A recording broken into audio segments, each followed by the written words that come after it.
کرتی ہیں، گھر کی رونقیں بڑھ جایا کرتی ہیں. بیٹی بیٹی ہوتی ہے. اور جاؤ تجربہ کر لینا جس کے گھر میں بیٹی ہے، آزما کے دیکھ لینا. جب باپ پردیس سے آتا ہے نا، بیٹا چادر تان کے سوتا ہے لیکن بیٹی نہیں سوتی ہے. کیوں؟ رات میں ابا آئیں گے تو دروازہ کون کھولے گا؟ رات میں آئے گا تو باپ کھانا کون بنا کے دے گا؟ شاید کھانا ٹھنڈا ہو. میرے باپ آئیں گے، ٹھنڈا کھانا کیسے کھائیں گے؟ ہاں آپ جا کر کے دیکھو، ایئرپورٹ پہ اکثر آنا جانا رہتا ہے. کبھی کسی پردیسی کو آتے ہوئے دیکھو، کسی پردیسی کو جاتے ہوئے دیکھو. میں نے دیکھا ہے جب باپ پردیس سے آتا ہے نا تو بیٹا وہیں پہ کھڑا رہتا ہے جہاں گرل لگی ہوتی ہے. اور کئی بار بیٹیاں تو سگنل توڑ کے بھاگ جاتی ہیں، فوجوں کی حدیں توڑ کے بھاگ جاتی ہیں. چھوٹی چھوٹی بیٹیوں کو آپ دیکھو ایئرپورٹ پہ جب وہ دوڑ لگاتی ہیں، خدا کی قسم لگتا ہے بیٹی خدا کی رحمت. کیوں کہا ہے میرے نبی نے؟ جب دوڑ کے باپ کی گودی سے لپٹ جاتی ہیں بیٹیاں، تب پتا چلتا ہے کہ بیٹی کتنی بڑی رحمت ہوتی ہے. اور اللہ سے بیٹے مانگتے ہو، مانگو، تمہارا حق ہے، کیونکہ بیٹے سے نسل چلتی ہے، بیٹے سے نسب چلتا ہے. لیکن رب سے بیٹیاں بھی مانگا کرو، اس لیے کہ بیٹے دنیا کے اندر نسب اور نسل چلاتے ہیں اور بیٹیاں دنیا کے اندر باپ کی شان کا پتہ بتایا ہے.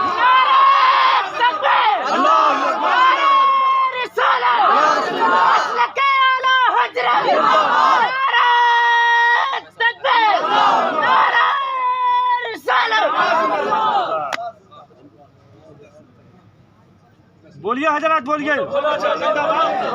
جیسے محفل شروع ہو رہی ہے، لیکن ایک ایک بات یاد رکھیے گا. خالی بابا میں بات ختم نہیں کر دینی ہے، ایک ایک بات یاد کر کے لے کے جانی ہے. ایک ایک بات. باپ، بیٹیاں باپ کے نسب کا پتہ دیتی ہیں، شان و شوکت کا پتہ دیتی ہیں. جب بیٹی حیا سے گردن جھکا کے چلتی ہے نا تو گلی میں لوگ پوچھتے ہیں یہ کس باپ کی شہزادی گزر کے جا رہی ہے. ہاں، اس کے دوپٹے کی، اس کی نظروں کی نچائی کو دیکھ کر کے لوگ پتہ لگا لیتے ہیں یہ کسی شان والے باپ کی بیٹی گزر کے جا رہی ہے. یہ بیٹیاں ہوتی ہیں، یہ بیٹیاں ہوتی ہیں. بیٹے باپ کے نسب کے آگے بڑھانے والے ہوتے ہیں. بے شک، بے شک، سبحان اللہ. اللہ سے بیٹی مانگو، اللہ سے بیٹی مانگا کرو. تجربہ کرنا، اگر باپ انتقال کر جائے نا تو وہ جنازہ گھر میں پڑا ہو اور رونے کی آواز نہ آئے نا تو سمجھ لینا شاید اس گھر میں کوئی بیٹی نہیں ہے. جنازہ گھر میں اور کوئی روتا نہ ہو، سمجھ لینا بیٹی نہیں ہے. اور خدا کی قسم دیکھنا، کبھی جنازہ باپ کا ہوتا ہے نا تو بیٹے تھوڑی دیر روتے ہیں پھر دائیں بائیں ہو جاتے ہیں. لیکن آج تک میں نے کسی بیٹی کو باپ کا جنازہ چھوڑ کے اٹھتے ہوئے نہیں دیکھا ہے، چھوڑ کے اٹھتے ہوئے نہیں دیکھا ہے. باپ کے بغیر بیٹیاں جینے کی عادی ہوتی نہیں ہے. درد نہیں جانا اپنا، سمجھے اگر نہیں جانا تو. حضور کے نا جب آپ کا وصال کا وقت قریب آیا نا، حضور نے خاتون جنت کو روتے ہوئے دیکھا، بلایا، کان میں دو باتیں کہی. ایک بات کہی نا تو خاتون جنت رو پڑی، دوسری بات کہی تو خاتون جنت ہنسنے لگ گئی تھی. یہ بیٹیاں ہوتی ہیں، بیٹیاں. میں سمجھانے لگا ہوں، اللہ کرے آپ کی سمجھ میں میری بات آ جائے. ہاں، حضور نا بیٹی سے دو باتیں کہیں. ام المومنین عائشہ صدیقہ کہتی ہیں فاطمہ بتاؤ نا وہ کیا باتیں تھیں جو حضور نے وصال کے وقت تم سے کہی تھی. ایک بات سن کے رو دی تھی، دوسری بات سن کے ہنس دی تھی. خاتون جنت نے کہا تھا میرے کان میں بابا نے مجھے روتے ہوئے دیکھا تو میرے کان میں کہنے لگے بیٹی میں دنیا سے جانے والا ہوں. کہنے لگے میں باپ کی جدائی کے غم سے رونے لگ گئی. میں جب بے تحاشا روئی نا، ابو نے میرے کان میں کہا فاطمہ رونا، میرے بعد سب سے پہلے تو ہی میرے پاس آنے والی ہے. یہ رشتے ہوتے. اور یاد رکھیے گا حضور کے وصال کے بعد حضور کے غم میں سب سے زیادہ رونے والی ذات کو خاتون جنت کہا جاتا ہے. بیٹی روئی ہے. یہ بیٹیاں ہوتی ہیں. باپ کے جنازے کو چھوڑ کے بیٹیاں نہیں جاتی ہیں. اور جنازہ اٹھتا بھی ہے نا تو بیٹیاں دوڑ جاتی ہیں جنازے کے پیچھے، دوڑتی ہیں، کہتی ہیں ہمیں بھی ساتھ لے کے چلو، اب کس کے بغیر رہیں گے. اب اس کے بغیر زندگی کیسے گزرے گی یار؟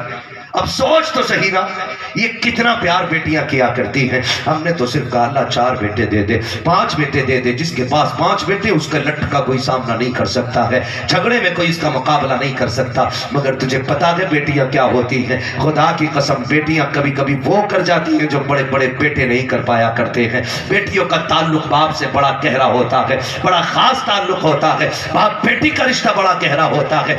آج لوگ کچھ منہ چڑھا لیا کرتے ہیں. بیٹی پیدا ہو جاتی ہے تو لڈو دکان پہ رکھے رکھے سوکھ جاتے ہیں. دکان والا کہتا ہے یار لڈو تو لے جا، کہتا منہ بند کر، بیٹی آئی ہے لڈو کا کیا کرنا ہے، پھینک دے روڈ پہ، مجھے نہیں چاہیے مٹھائی. اور تمہیں خدا کا واسطہ اگر بیٹی آیا کرے تو ڈبل لڈو بانٹا کرو، اس لیے کہ بیٹی جب آتی ہے خالی ہاتھ نہیں آتی ہے بلکہ رب کا پیغام لاتی ہے. اور وہ یہ کہتی ہے ابا مبارک ہو، میں اپنا بھی رزق لے کے آئی ہوں اور اپنے صدقے میں تیرا رزق بھی ساتھ لے کے آئی. بیٹیاں کبھی خالی نہیں آتی، بیٹیاں کبھی خالی نہیں آتی. بیٹا عید کے دن جوتا لے کے کھڑا ہو جاتا ہے، کپڑا وہی چاہیے جو پدھان کے لونڈے نے پہنا ہے. ابا کہہ رہا بیٹے تنخواہ نہیں ملی ہے، کہہ رہا گلا دبا دوں گا، کہیں سے بھی لا کے دے. لیکن اگر بیٹی نہ سمجھو، چھوٹی ہو اور باپ مزدور ہو نا، ابا کہتا بیٹی کپڑے نہیں بنائے گی، وہ یوں چہرہ دیکھ کے کہتی ابا بھی پچھلی عید پہ تو بنائے تھے، پرہیز کر لیں گے وہ خود سے پھر سے نئے لگنے لگ جائیں گے. یہ بیٹیاں ہوتی ہیں.